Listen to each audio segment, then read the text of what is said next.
नमस्कार दोस्तों, मैं हूं राम केवल सर और आपके अपने पैरामाउंट एकेडमी के इस यूट्यूब चैनल में हार्दिक स्वागत है। दोस्तों, मैं आशा करता हूं कि आप लोग बहुत ही अच्छे से होंगे, जहां कहीं भी होंगे सही सलामत से होंगे। इसके पहले चैप्टर में हम लोग इतिहास के अंतर्गत महावीर स्वामी के बारे में उनका जीवन परिचय को पढ़े, उनसे पहले के जो तीर्थंकर हैं उन तीर्थंकर लोगों के बारे में पढ़े। जैन धर्म में कुल कितने तीर्थंकर हुए हैं, पहले तीर्थंकर कौन थे, ऋषभदेव। 23वें कौन थे, पार्श्वनाथ। और 24वें तीर्थंकर, अंतिम तीर्थंकर जिन्हें कहा जाता है महावीर स्वामी। उस चैप्टर में हम लोग महावीर स्वामी का सामान्य एक जीवन परिचय पढ़े थे कि उनका जन्म स्थान, पिता माता, उनकी पत्नी का नाम, पुत्री का नाम, दामाद का नाम क्या क्या था, कब उन्होंने गृह त्याग किया और उनके पहले गुरु कौन थे, किस स्थान पर उनको किस जगह पर या किस स्थान पर उनको ज्ञान की प्राप्ति हुई, किस नदी के किनारे, किस वृक्ष के नीचे, इन सब चीजों को पढ़े थे। आज हम लोग जैन धर्म से संबंधित अन्य बातों को पढ़ेंगे कि जैन धर्म के त्रिरत्न कौन कौन से हैं, जैन धर्म में पंच महाव्रत कौन कौन से हैं, या जैन धर्म के महाव्रत कौन कौन से हैं। महाव्रत या पंच महाव्रत, जैन धर्म में कुल 5 महाव्रत हैं, तो उन सब चीजों को हम लोग चर्चा करेंगे। साथ ही साथ ये भी देखेंगे कि जैन धर्म में किन किन चीजों की मान्यता है, किन किन चीजों पर प्रतिबंध लगाया गया है। तो आइए आज के इस चैप्टर को हम लोग शुरू करते हैं और आप लोग ध्यान लगाकर देखिए। जैन धर्म के अंतर्गत पहला ये टॉपिक है आज हम लोगों का, जैन धर्म के त्रिरत्न। जैन धर्म में त्रिरत्न हैं, 3 रत्न हैं, 3 ऐसे सिद्धांत हैं जिनको त्रिरत्न कहा गया है और उनके नाम हैं सम्यक ज्ञान, सम्यक दर्शन, सम्यक आचरण। ध्यान दीजिएगा, सम्यक ज्ञान। सम्यक ज्ञान का अर्थ होता है वास्तविक ज्ञान, वास्तविक ज्ञान। नेक्स्ट दूसरा है सम्यक दर्शन। सम्यक दर्शन मतलब होता है सत्य में विश्वास होना चाहिए, जो दिख रहा है जो सत्य है उसमें विश्वास होना चाहिए। और तीसरा है सम्यक आचरण। सम्यक आचरण को कहीं कहीं सम्यक चरित्र भी लिखा रहता है, तो आप लोग कंफ्यूज मत होइएगा, इसका दोनों का अर्थ एक ही है। इसका अर्थ होता है इंद्रियों पर नियंत्रण रखना। इंद्रियों मतलब हम लोगों की जो 5 ज्ञान इंद्रियां हैं और 5 कर्म इंद्रियां हैं, इन पर कंट्रोल करना, इस पर नियंत्रण रखना ही सम्यक चरित्र कहलाता है। तो इस तरह से हम लोग जैन धर्म के त्रिरत्न पूछे, यहाँ से प्रश्न आ जाता है कि निम्न में से कौन जैन धर्म का त्रिरत्न नहीं है, तो इन्हीं तीनों में से 3 रहेंगे, एक नहीं रहेगा। तो ध्यान दीजिएगा कि ये 3 त्रिरत्न है, सम्यक ज्ञान, सम्यक दर्शन और सम्यक आचरण या चरित्र। इन दोनों में से कोई एक रहेगा। आचरण को ही चरित्र भी कहा जाता है, उसी को अंग्रेजी में कैरेक्टर भी कहा जाता है। नेक्स्ट है जैन धर्म के महाव्रत। दोस्तों, जैन धर्म के महाव्रत में, जैन धर्म में पहले 4 व्रत थे। जैन धर्म में पहले 4 थे और ये 4 यही थे, सत्य, अहिंसा, औस्तेय और परिग्रह। और ये चारों जो व्रत थे, ये चारों, इसको जैन धर्म के जो 23वें तीर्थंकर हैं, 23वें तीर्थंकर जिनका नाम है पार्श्वनाथ, जिनका नाम पार्श्वनाथ, इन्होंने जोड़ा था। ध्यान दीजिएगा, ये 4 जो व्रत हैं, इन चारों व्रतों को पार्श्वनाथ ने जोड़ा था। और 5वां जो ब्रह्मचर्य है, इसको महावीर स्वामी ने जोड़ा था। महावीर स्वामी, ध्यान दीजिएगा, जो जैन धर्म के 24वें या अंतिम तीर्थंकर थे, उन्होंने केवल अंतिम जो महाव्रत था ब्रह्मचर्य, इसको जोड़ा था। इसको थोड़ा सा देख लेते हैं, इनका अर्थ क्या होता है। सत्य मतलब होता है हमेशा सत्य बोलना चाहिए। अहिंसा मतलब होता है हमें जीवों पर दया करना चाहिए, मतलब हिंसा नहीं करना चाहिए। अस्तेय का मतलब होता है चोरी नहीं करना चाहिए। अस्तेय का मतलब क्या होता है, चोरी नहीं करना चाहिए। और परिग्रह मतलब होता है धन का संचय नहीं करना चाहिए। आवश्यकता जितना उतना ही धन रखना चाहिए, उससे अधिक संचय या इकट्ठा नहीं करना चाहिए। अपरिग्रह का अर्थ होता है। ब्रह्मचर्य का मतलब होता है ब्रह्मचारी जीवन या ब्रह्मचर्य का पालन करना, ब्रह्मचर्य कहलाता है। तो इस तरह से ये जैन धर्म के 5 व्रत हैं और कहीं कहीं इनको महाव्रत कहा जाता है, और कहीं कहीं इन्हीं पांचों को मिलाकर पंच महाव्रत भी कहा जाता है। क्या कहा जाता है? पंच महाव्रत। 5 है तो ये पंच महाव्रत हो जाता है। महाव्रत रहेगा तब भी यही 5 रहेंगे, अब पंच महाव्रत रहेगा तब भी यही 5 रहेंगे। यहाँ से पूछ देता है कि निम्न में से कौन सा व्रत महावीर स्वामी ने जोड़ा, तो ये ध्यान दीजिएगा ब्रह्मचर्य जो है वो महावीर स्वामी ने जोड़ा था। अब बाकी के जो 4 थे वो 23वें जो तीर्थंकर है पार्श्वनाथ उन्होंने जोड़ा था। तो इस तरह से हम लोग जैन धर्म के महाव्रतों को देखे, और इसके पहले हम लोग पढ़े थे जैन धर्म के त्रिरत्न। अब हम लोग पढ़ेंगे जैन धर्म की मान्यताएं। जैन धर्म में किन किन चीजों की मान्यताएं हैं, किन किन चीजों की मान्यताएं नहीं है, तो इसको भी एक बार देख लेते हैं हम लोग। तो देखिए जैन धर्म में मान्यताएं, तो मान्यताएं यहाँ लिखे हैं हम। कर्मवाद, जैन धर्म में लोग कर्मवाद पर बल देते हैं, कर्मवाद पर विश्वास करते हैं। जैन धर्म में कर्मवाद को मान्यता प्राप्त है। उनको पता है कि जो व्यक्ति जैसा कर्म करता है वैसा उसको फल मिलता है, तो ये कर्मवाद में मानते हैं, विश्वास करते हैं। दूसरा है पुनर्जन्म। जैन धर्म ये भी मान्यता है कि पुनर्जन्म होता है आदमी का, जो जैसा कर्म करता है वैसा उसका पुनर्जन्म होता है। तो इस तरह से पुनर्जन्म की मान्यता है। तीसरा है आत्मा। आत्मा की भी मान्यता है, ध्यान दीजिएगा जैन धर्म में आत्मा की मान्यता है, आत्मा को माना जाता है। जैन धर्म में आत्मा की मान्यता है। नेक्स्ट है अहिंसा। जैन धर्म में अहिंसा, सत्य, इन सब चीजों को माना जाता है, और सबसे ज्यादा अहिंसा पर बल दिया जाता है। अहिंसा पर सबसे ज्यादा बल दिया जाता है कि हिंसा एकदम करना ही नहीं चाहिए। जैन धर्म में सबसे ज्यादा हिंसा पर रोक लगाना अर्थात अहिंसा का पालन करने पर बल दिया गया है। तो इन चीजों की मान्यताएं हैं। कर्मवाद की मान्यता है, पुनर्जन्म की मान्यता है, आत्मा की मान्यता है, अहिंसा को सबसे अधिक बल देते हैं ये लोग। लेकिन जैन धर्म में किन किन चीजों की मान्यता नहीं है, या कौन कौन सी चीजें अमान्यताएं हैं जिसको नहीं माना जाता है। तो पहला ये ईश्वर। जैन धर्म में ईश्वर को नहीं मानते हैं लोग। भगवान मानते हैं, किसी एक पुरुष को मानते हैं, लेकिन उसको ईश्वर के रूप में नहीं मानते हैं। ईश्वर की मान्यता नहीं है। जैन धर्म वर्ण व्यवस्था का निंदा करता है। वर्ण व्यवस्था अर्थात जो हिंदू धर्म में हम लोग देखते हैं स्मृतियों में जो 4 वर्ण थे, ब्राह्मण, क्षत्रिय, वैश्य और शूद्र, तो इस प्रकार के वर्ण आश्रमों की निंदा करता है जैन धर्म। जैन धर्म में वर्ण, पूरे समाज को वर्णों में विभाजित कर देना कि ये उच्च वर्ण है, ब्राह्मण है, ये क्षत्रिय है, वैश्य है, ये शूद्र है, तो ये सब मान्यता जैन धर्म में नहीं है। जैन धर्म में सभी लोग एक समान माने जाते हैं। नेक्स्ट है इसमें कृषि व युद्ध पर प्रतिबंध भी लगाया गया है। जैन धर्म के लोग, क्योंकि आपको पहले बताया है कि अहिंसा पर ज्यादा बल देते हैं, तो इनकी मान्यता है कि कृषि करते हैं तो इसमें जीव जंतुओं की मृत्यु होती है, आदमी के कृषि कार्यों के द्वारा उनका नाश होता है, तो इसलिए कृषि पर प्रतिबंध लगाया गया है। युद्ध किया जाता है तो लोग एक दूसरे को मारते हैं, जान से मार देते हैं, अपंग बना देते हैं, किसी का हाथ, किसी का पैर, किसी की आंख गायब हो जाती है। तो इस तरह से ये भी एक पाप माना जाता है जो हिंसा के अंतर्गत आता है। तो अहिंसा का पालन करने के लिए या हिंसा पर रोक लगाने के लिए कृषि व युद्ध पर प्रतिबंध लगाया गया जैन धर्म में। तो इस तरह से जैन धर्म में हम लोग पढ़े कि किन किन चीजों की मान्यताएं हैं, किन किन चीजों की मान्यताएं नहीं है। अब हम लोग जैन धर्म के ग्रंथों को पढ़ेंगे कि जैन धर्म के कौन कौन से प्रमुख ग्रंथ हैं। तो जैन धर्म में पहला ग्रंथ मिलता है आगम। आगम ये जैन धर्म का एक ग्रंथ है। इसमें कई पार्ट मिलते हैं लेकिन उतना डिटेल नहीं पूछता है।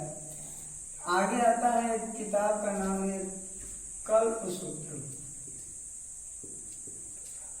कल्पसूत्र इसको जैन गुरु भद्रबाहु ने लिखा है। भद्रबाहु के द्वारा लिखित है, भद्रबाहु। और नेक्स्ट एक है भगवती सूत्र।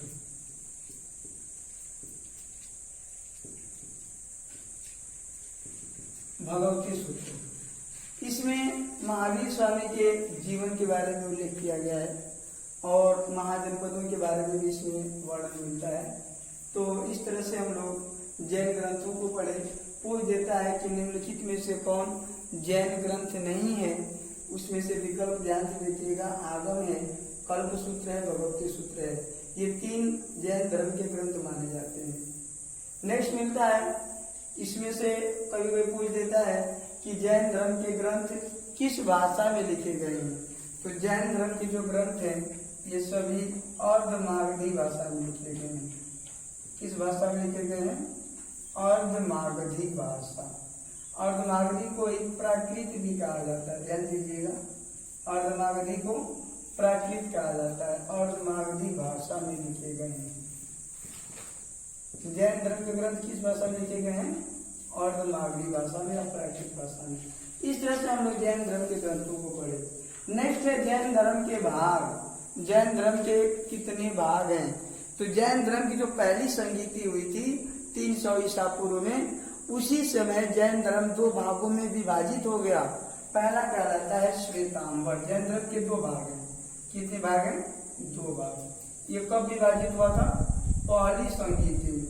पहली संगीति जो हुई थी 300 ईसा पूर्व में, उसी में यह विभाजित हो गया पहली संगीति में। तो पहला कहलाता है श्वेतांबर। और दूसरा जो भाग है इसका नाम है दिगंबर। तो जैन धर्म पूछ लेता है जैन धर्म के कुल कितने भाग है? तो 2 भाग है। निम्न से कौन जैन धर्म का भाग नहीं है? तो श्वेतांबर दिगंबर, ये ध्यान दीजिएगा।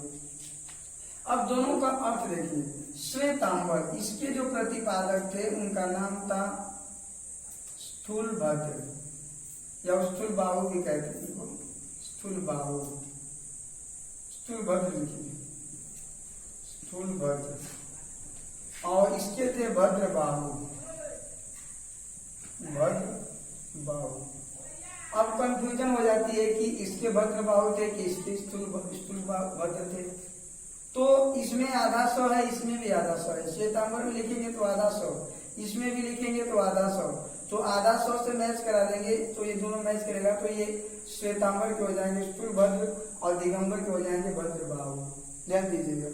नेक्स्ट है श्वेतांबर में ये लोग श्वेत वस्त्र धारण करते हैं। जैसा करते हैं श्वेत अर्थात सफेद वस्त्र धारण करते हैं। ये लोग श्वेत वस्त्र धारण करते हैं। ये लोग वस्त्र नहीं धारण करते, ये वस्त्र ही धारण नहीं करते, ये वस्त्र धारण नहीं करते। ये हो गया अंतर बता रहे दोनों में। श्वेतांबर दिगंबर में क्या अंतर है? तो श्वेतांबर के प्रतिपादक स्थूलभद्र, दिगंबर के प्रतिपादक भद्रबाहु। श्वेतांबर के लोग श्वेत वस्त्र धारण करते हैं, दिगंबर के लोग वस्त्र धारण नहीं करते। या ये भी कहते हैं कि ये लोग मोक्ष की प्राप्ति के लिए, निर्वाण के लिए वस्त्र धारण करना अनिवार्य मानते हैं, जबकि ये लोग मोक्ष के लिए वस्त्र धारण करना अनिवार्य नहीं मानते। नेक्स्ट पॉइंट है, श्वेतांबर लोग मानते हैं कि महावीर स्वामी विवाहित थे और इनके पुत्र भी थे। श्वेतांबर के लोग ये मानते हैं कि महावीर स्वामी का विवाह हुआ था, इनके पुत्र थे, जबकि दिगंबर लोग मानते हैं कि ये अविवाहित थे। और नेक्स्ट अंतर आ जाता है कि श्वेतांबर लोग जो इनके 19वें जो तीर्थंकर थे मल्लीनाथ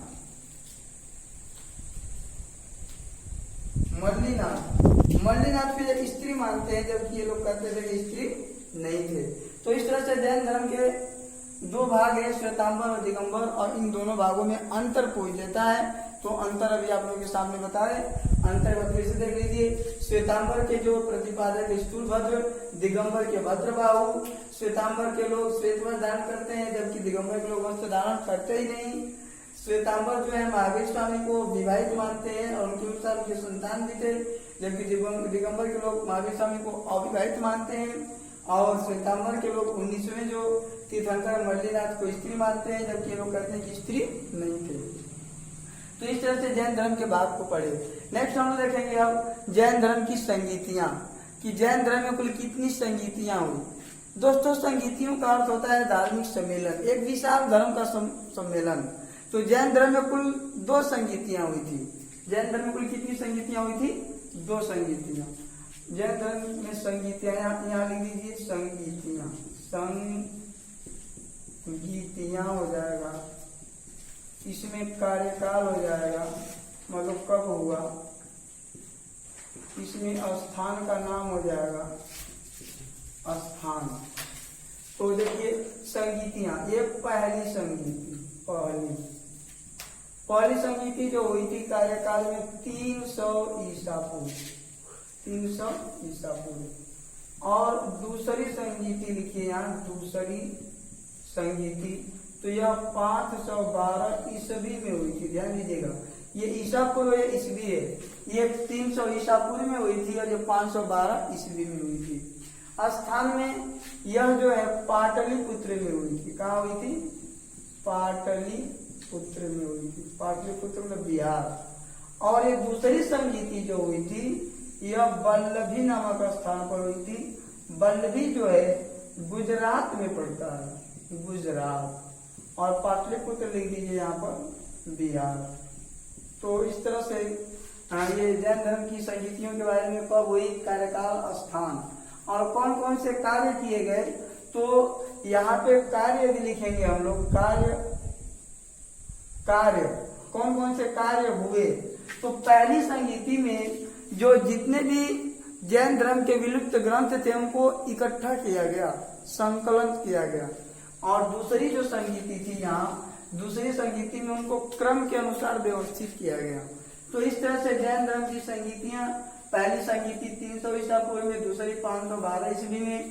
पहली संगीति पाटलिपुत्र बिहार में हुई थी, दूसरी संगीति वल्लभी गुजरात में हुई थी। और जो कार्य है इनको बताया गया। तो इस तरह से जैन धर्म की संगीतियों के बारे में लोग पढ़े। एक चीज और भी ध्यान दीजिएगा, पहली जो संगीति थी, पहली संगीति में ही जैन धर्म दो भागों में बंट गया था। यहाँ लिख सकते हैं जैन धर्म दो भागों में बट गया। जैन धर्म का विभाजन कर दीजिए बस, जैन धर्म का विभाजन हुआ तो वही श्वेतांबर और दिगंबर, ये दो पार्ट बने। तो इस तरह से जैन धर्म की संगीतियां पढ़ी। नेक्स्ट है जैन धर्म के अनुयायी शासक या संरक्षक शासक। वे शासक जो जैन धर्म को आश्रय दिए, उनको राज्य की तरफ से अनुदान दिए, उनको सुविधा दिए, उनको लाभ दिए, या फिर अनुयायी थे। तो इसमें आ जाता है जैन धर्म के अनुयायी शासक में भी पढ़ेंगे हम लोग। तो हर्यक वंश के जो शासक जो थे, हर्यक वंश के शासक में आपको बिंबिसार मिल जाएगा। बिंबिसार के बाद अजातशत्रु, उदयन, ये थे। नेक्स्ट मिल जाएंगे मगध में एक नंद वंश था। नंद वंश में महापद्म नंद और घनानंद, ये भी जैन धर्म के संरक्षक थे। इसके बाद आपका ये हर्यक वंश हो जाएगा। ये हर्यक वंश है, हर्यक वंश के शासक थे। और ये नंद वंश के शासक थे, नंद वंश। उसके बाद शिशुनाग वंश के तो नहीं थे। उसके बाद हम मौर्य वंश को देख लीजिए। मौर्य वंश में चंद्रगुप्त शासक था, चंद्रगुप्त मौर्य। उसके बाद बिंदुसार, अशोक का जो पिता था बिंदुसार, ये भी जैन धर्म को मानता था। और उसके बाद संप्रीति। जैन धर्म में कई शासक हुए, जैन धर्म करें मौर्य वंश में कई शासक हुए हैं, लेकिन सभी तो नहीं, केवल चंद्रगुप्त मौर्य, बिंदुसार और संप्रीति, ये मौर्य वंश के ऐसे शासक थे जो जैन धर्म को मानते हैं। चंद्रगुप्त मौर्य तो जैन धर्म का इतना कट्टर समर्थक था कि अपने जीवन का अंत भी जैन धर्म में एक संलेखना विधि प्रचलित है, और उसी संलेखना विधि के द्वारा अपने प्राणों का त्याग किया था। पूछ देता है संलेखना विधि के बारे में कि जैन धर्म में संलेखना सर क्या समझते हैं। संलेखना विधि किसे कहते हैं? संलेखना। तो ध्यान दीजिएगा, संलेखना एक ऐसी विधि है जैन धर्म में कि इस विधि में यह बताया गया है कि जब व्यक्ति को लगे कि उसके जीवन का अंतिम समय निकट आ गया है तो उसे अन्न और जल त्याग देना चाहिए, और तब तक त्याग करना चाहिए जब तक कि उसके प्राण निकल न जाए।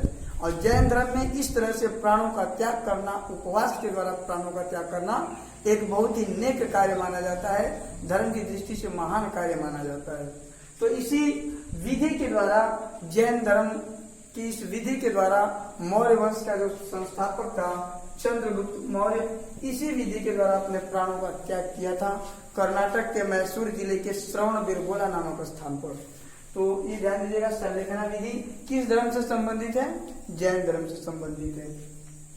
तो जैन धर्म के जो अनुयायी शासक में लोग हरेक वंश में पढ़े, बिंबिसार जो था ये भी जैन धर्म को मानता था, अजातशत्रु, उदयन, नंद वंश में महापद्म नंद, घनानंद, मौर्य वंश में चंद्रगुप्त मौर्य, बिंदुसार, संप्रीति। इसके बाद एक नंदराज जो था खारवेल का, नंदराज खारवेल वंश का मिलता है। कलिंग का राजा था, कलिंग किस जगह का राजा था? कलिंग जो उड़ीसा में पड़ता है। यही खारवेल जो था, यही अशोक से 261 ईसा पूर्व में युद्ध किया, कलिंग के युद्ध के नाम से जाना जाता है। तो ये भी जैन धर्म को मानता था। इस तरह से जैन धर्म के शासक हैं। दक्षिण भारत में जाएंगे तो अमोघवर्ष भी जैन धर्म को मानता था, और इसके अलावा कुछ ऐसे शासक मिलते हैं जो पल्लव वंश के, वो भी जैन धर्म को मानते थे। तो इस तरह से जैन धर्म के शासकों के बारे में पढ़े, और इसके बाद हम लोग जैन धर्म के बारे में पूरा रिपीट करते रहे कि जैन धर्म की किन किन चीजों के बारे में अब तक हम लोग पढ़ लिए। तो जैन धर्म के बारे में हम लोग सबसे पहले पढ़े थे जैन धर्म के जो तीर्थंकर हैं, कुल कितने तीर्थंकर हुए, उन तीर्थंकरों के बारे में, पार्श्वनाथ के बारे में, जैन तीर्थंकरों के संकेत बताए थे, चिन्ह बताए थे जिसे प्रतीक के रूप में पूछता है, महावीर स्वामी का सामान्य जीवन परिचय, साथ ही साथ जैन धर्म के त्रिरत्न, जैन धर्म के महाव्रत, जैन धर्म की शिक्षाएं, जैन धर्म के सिद्धांत, जैन धर्म में किन किन चीजों की मान्यता है, किसकी मान्यता नहीं है, जैन धर्म के ग्रंथ पढ़े, जैन धर्म की संगीतियां पढ़िए, जैन धर्म के भाग पढ़े, किन किन भागों में बटा हुआ है, श्वेतांबर और दिगंबर, श्वेतांबर दिगंबर में अंतर क्या है, साथ ही साथ हम लोग पढ़े जैन धर्म के अनुयायी शासक। तो इस तरह से आज के इस चैप्टर के द्वारा जैन धर्म का जो भी अब तक महत्वपूर्ण टॉपिक था, जो प्रमुख तथ्य थे, और इस पूरे दोनों वीडियो को, एक आज का एक कल का जो है, पूरे इन दोनों पार्टों में जैन धर्म के पूरे चैप्टर को समाप्त किया गया। और पूरा यह चैप्टर आप जरूर पढ़िएगा, देखिएगा, और एक एक चीज आपको स्पष्ट रूप से समझ में आ जाएगी। हमें ऐसा नहीं बल्कि पूरा विश्वास है कि आज की इस क्लास में आप लोगों को जैन धर्म के बारे में बहुत ही अच्छी अच्छी चीजें बताई गई जो आपको अच्छा लगेगा। तो जाते जाते हमारे इस पैरामाउंट एकेडमी यूट्यूब चैनल को जरूर सब्सक्राइब करिएगा, इससे अधिक लाइक और शेयर करिएगा, यही आपसे करना हमें। और अंत में एक बार फिर से आप सभी को सादर नमस्कार, आप सबका दिन शुभ हो।